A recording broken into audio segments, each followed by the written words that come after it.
Afghanistan's new Taliban rulers imposed some order around chaotic Kabul airport on Sunday, making sure people formed orderly queues outside the main gates and not allowing crowds to gather at the perimeter, witnesses said. There was no violence or confusion at the airport as dawn broke on Sunday, said the witnesses. Although it was early, there were long lines forming, they said.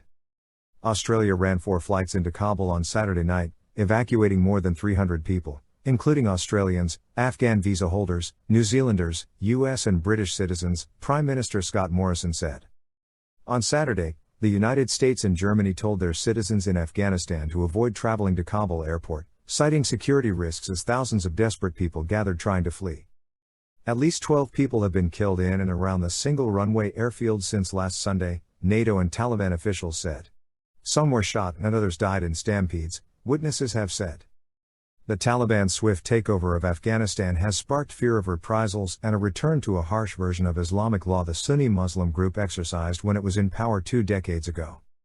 Crowds have grown at the airport in the heat and dust of the day over the past week, hindering operations as the United States and other nations attempt to evacuate thousands of their diplomats and civilians as well as numerous Afghans. Mothers, fathers and children have pushed up against concrete blast walls in the crush as they seek to get a flight out. Switzerland postponed a charter flight from Kabul on Saturday because of the chaos at the airport.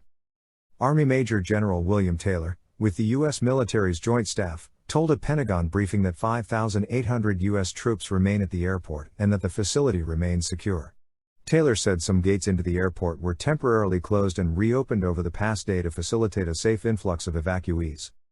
A Taliban official, speaking to Reuters on Saturday, said security risks could not be ruled out but that the group was aiming to improve the situation and provide a smooth exit for people trying to leave over the weekend.